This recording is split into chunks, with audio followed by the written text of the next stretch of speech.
So let's start with the first step of this project, setting up the base. I'm going to use this Raspberry Pi to control the phone. It's basically a very small PC that runs Linux, but it's really a slow processor compared to a laptop, for example.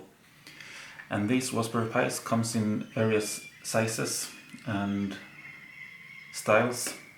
This one that I'm using is the smallest one that still has a USB connector, because I want to be able to connect a sound card to that. The cool thing about this that differs it from an ordinary PC, apart from the size, is that it has these pins, general purpose input-output pins, or GPIOs as they are called, and you can connect those to different things to either read the inputs of them, if they are positive or negatively charged, for example connecting it to a button that can see if the button is activated or not. So I'm going to connect the hook and the dialing disc as inputs to read if they are activated or not, and we're also going to connect an output to the bell and the counter that's going to send a pulse when the bell is supposed to ring and the counter is supposed to count. The one I used in my other phone was much smaller one that only basically had the processor and the pins. It didn't have any of the other connectors, just because of the size limit.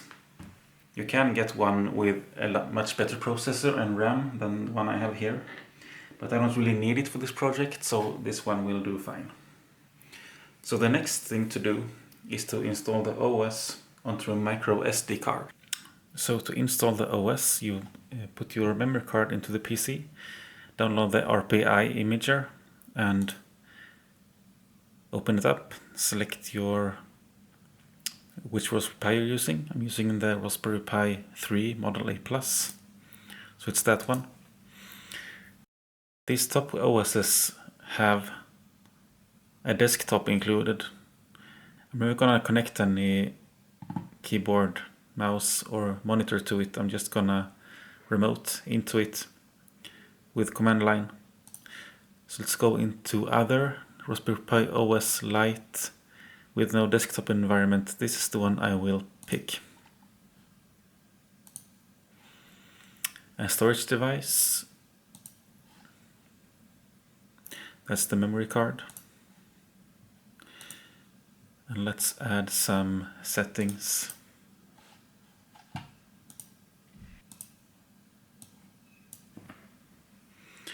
KTAS, because that's the word it says on front of the phone, so I think that can be a good name for it.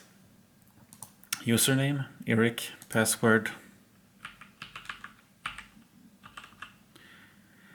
strong and nice password, and then the Wi-Fi.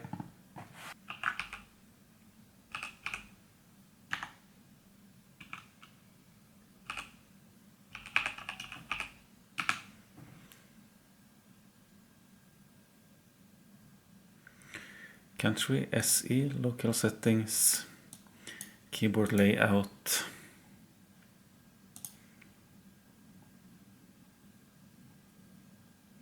I think the most important thing is the network connection.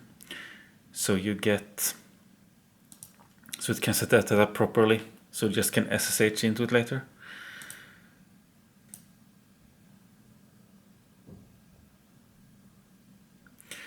Play sound on finish. No, that's not. Eject media, enable telemetry. I don't really know what that means either, but this is probably fine.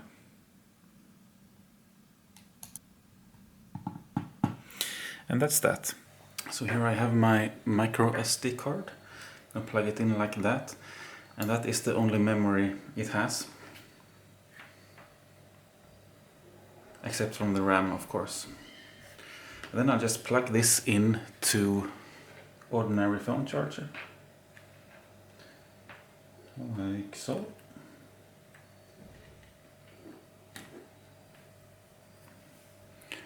And that should be it. Now it should find the Wi-Fi, since I specified that in the setup. And now I can basically SSH into this through my PC.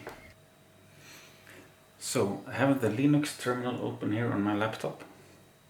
I'm gonna SSH into the Raspberry Pi so I can control it from here.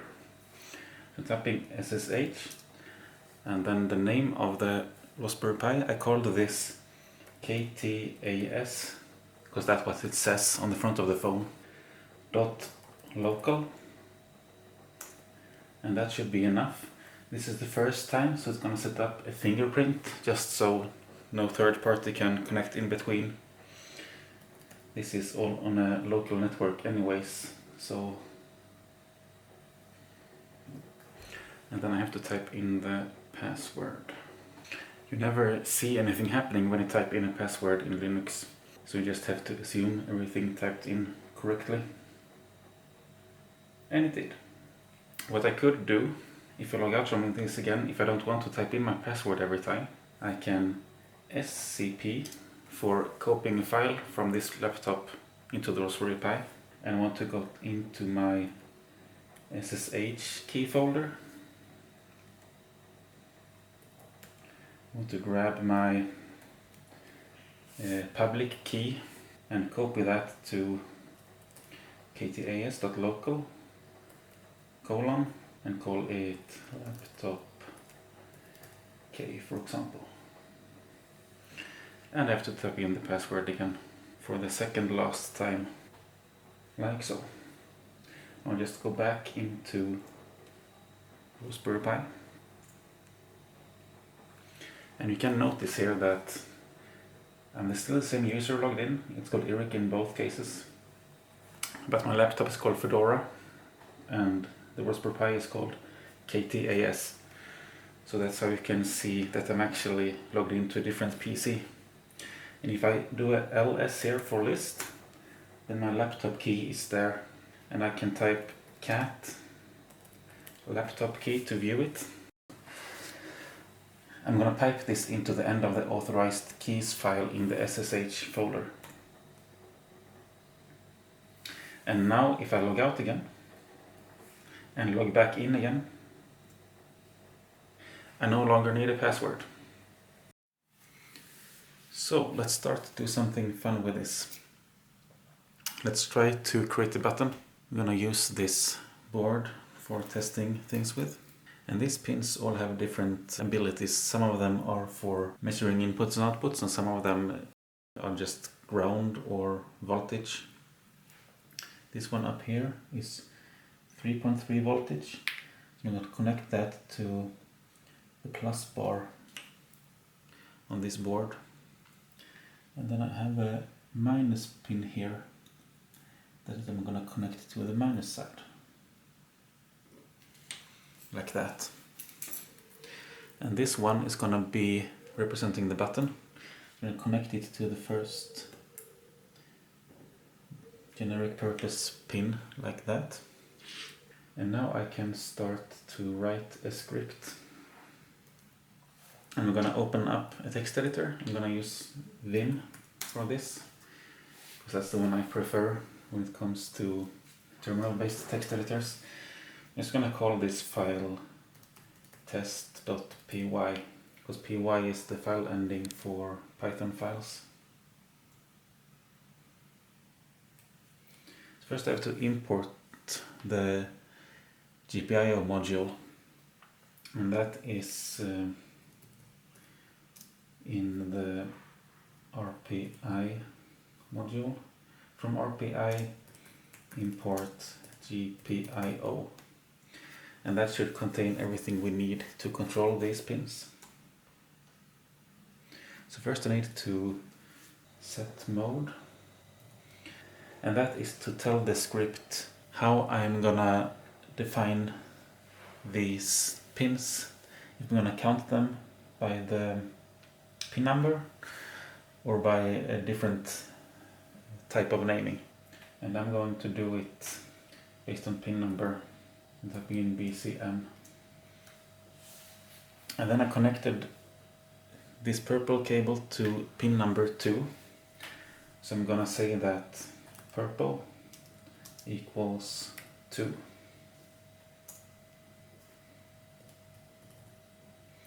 And then I need to set that pin to input.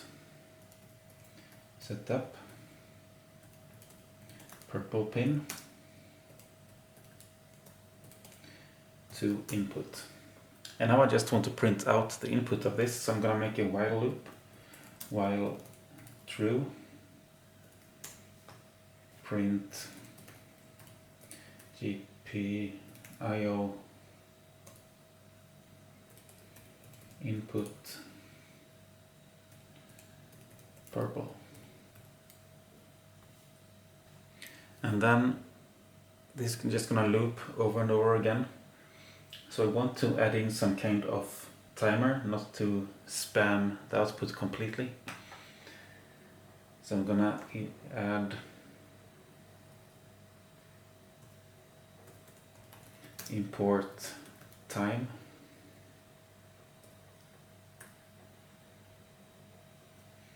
and time sleep.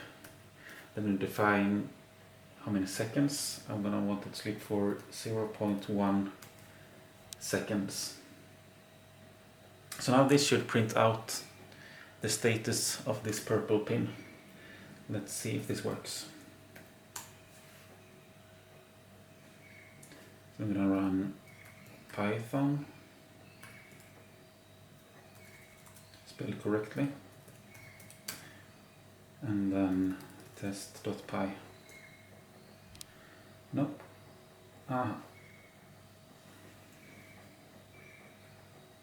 It should of course be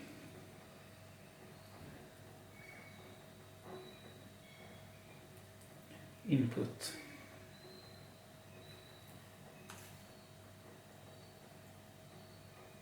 So now you can see it prints out 1, which means that this has a positive value. It has 3 volts to it. If I now connect this to the minus, then it's going to start print a 0.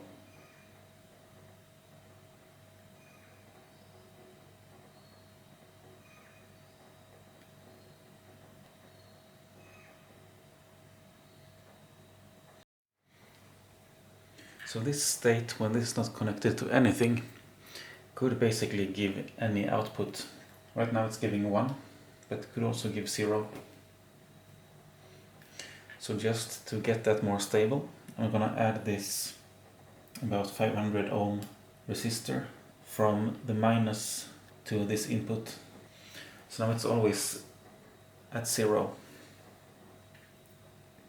If I then add a button, let's say this is a button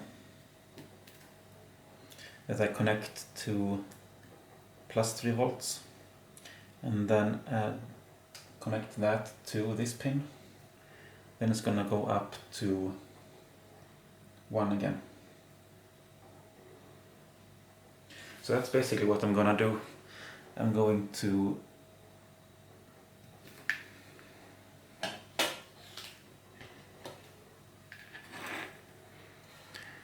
send 3 volts into this, send the output back to this pin, and read the results. So I have connected these 3, the red, yellow and gray, to these pins. So I can now connect them here.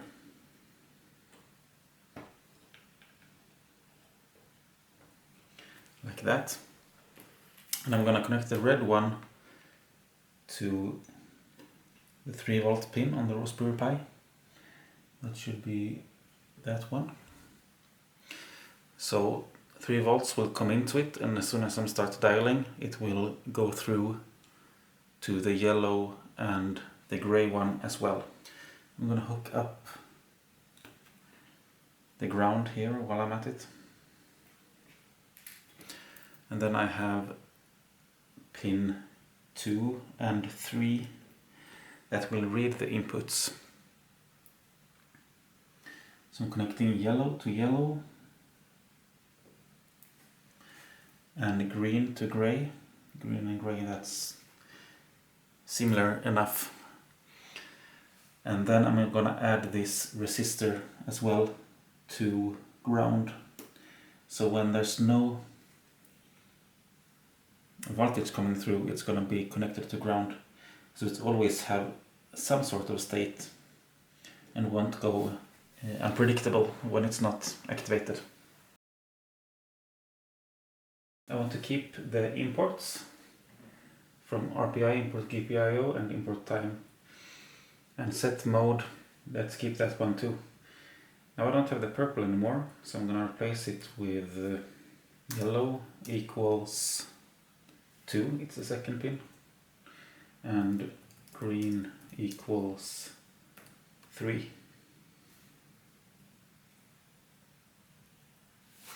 One thing that is good to do when you use GPIO pins is to end the script with GPIO cleanup.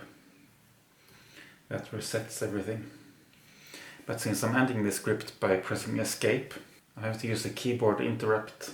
So I'm going to put this part, the while loop, in a try.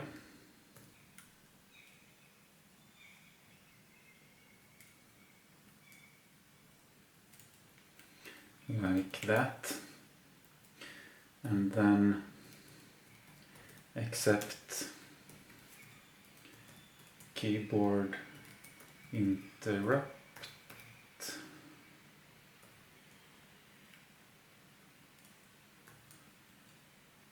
So it's going to try to run this code, but if I press escape key, then it's going to jump to the accept statement and clean up the GPIO.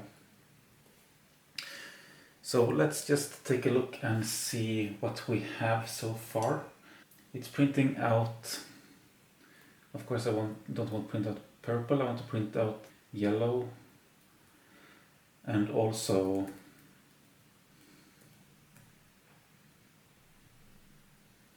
there we go.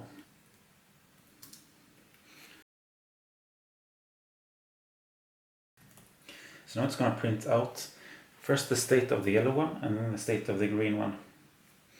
And I'm going to add 0.1 seconds delay between the loops.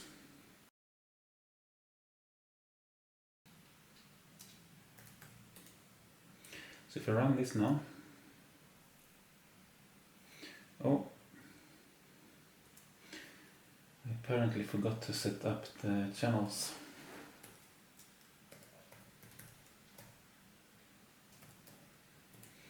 Set up yellow.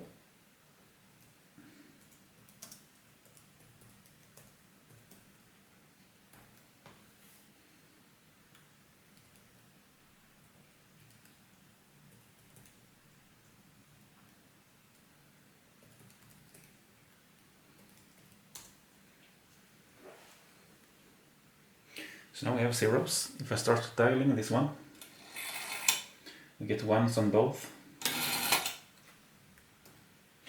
And when I release, let's scroll up a bit here, then I got some pulses on the green one. So what I need to do here, while the first one, the yellow one, is active, I have to count how many times it goes from 1 to 0 on the gray one. And that should tell me what number has been dialed. Let's start by making a function called read dial, for example. And this is gonna be the function that gets activated while I'm dialing. So while, instead of just while true, I'm gonna do while GPIO input yellow. So this loop will run as long as the yellow input is active. And then I need to get the state of the gray input. And I'm gonna call that pulse state, because why not, equals GPIO input green. And then of course I need to count this somehow. So I'm gonna say count equals 0. Actually, I should put that outside the while loop. Count equals 0 if not pulse state. It's 1 by default, or true if you speak about booleans, but I want to count it when it's in its false state. So when not pulse state, then count plus equals 1. But this script runs faster than the pulse. So if I would keep it like this, then it would count a few times per pulse. So I need to make sure that it's just the first round of the pulse. And to do that, I'm gonna add another variable called old pulse state and set that one to 0. And in the end here, I'm gonna say that old pulse state equals pulse state. So if the last round of the loop had a pulse state of true, then in this round the old pulse state will be true and the new pulse state will be false. And that's when you know it dropped. In the next round the old will be false and the new will be false, and then you know that it's not a new pulse. So I'm going to say if not pulse state,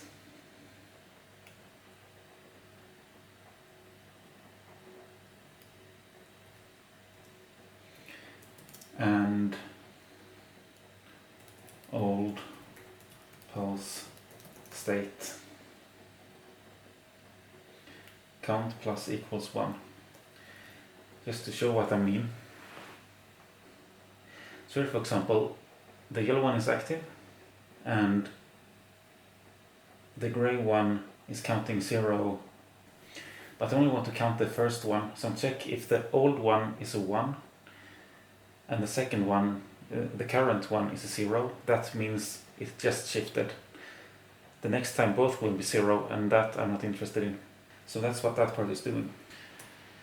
And then when the dialing is done, that while loop will close, and I can then use that counted number. So let's return count. So now then, to run this code, I have this while loop that is checking. I'm actually gonna add the sleep here as well, just so sometimes if you run things too fast, weird things can happen.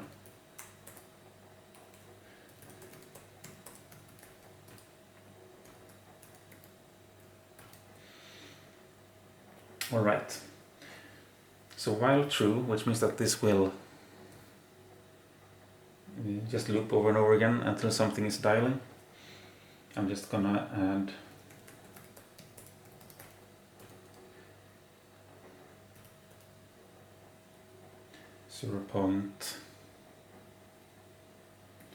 .1 second sleep. I don't think I have time to dial and release in 0.1 seconds.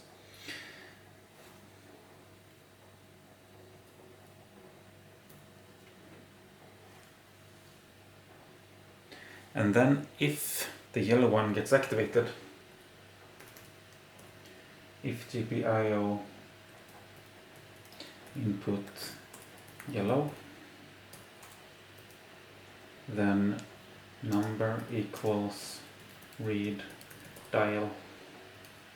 Since I'm exporting that number here, I will get that here.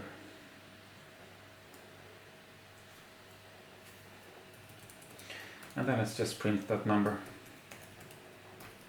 So what's going on now is that it's gonna loop through 10 times a second, and if the yellow input is active, then the read dial function is gonna run, and it starts counting at 0, and old pulse state is also 0. It could also be set to false, I suppose.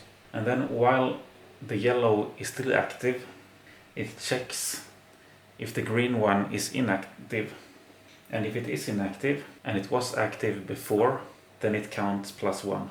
And then it saves its current state to the old state, so that can be used the next round as the old state. And then when the yellow is not active anymore, then this while loop closes and the counted number is returned to here, and then gets printed. Hopefully this should work now. It did not. Why isn't this working? Indentation error.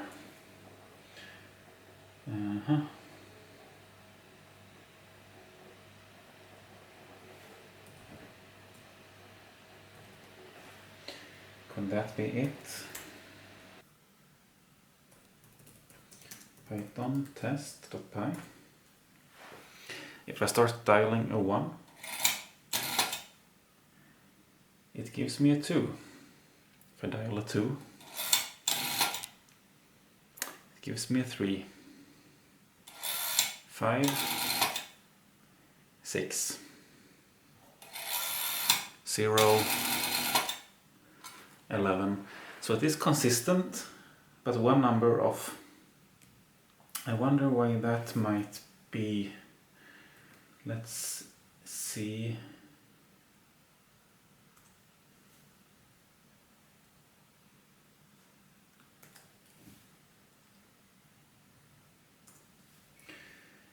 What happens if... Let's try to print out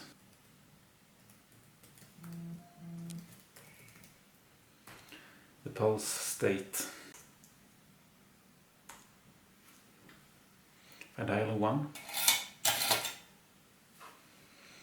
here it dropped one time, and then it dropped one last round in the end. Let's do this again. A 3, for example.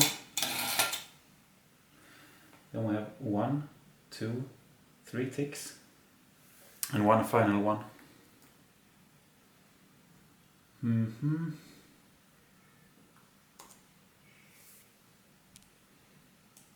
So it seems that the last round before the yellow output deactivates, it gives out the 0. Maybe this sleep shouldn't be in the beginning, but in the end. So it doesn't wait for 0.1 seconds before it actually checks the state. I'm gonna see if that actually helps.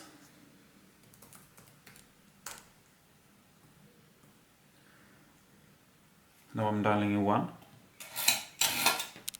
And there's a 1, 2, 3, 6, 9, 4, 10. Well, it's technically a 0, but it's in the 10th position. So I think the easiest way to solve that would be to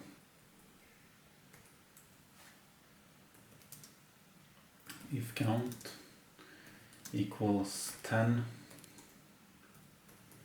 count equals 0. The other phone has the 0 in the first position, so then I would have to take the counted number -1 to get it right. So I just have to have two different ways of reading the value from the number in both of them. Now if I dial a 0, I get a 0. 9, 9, 9,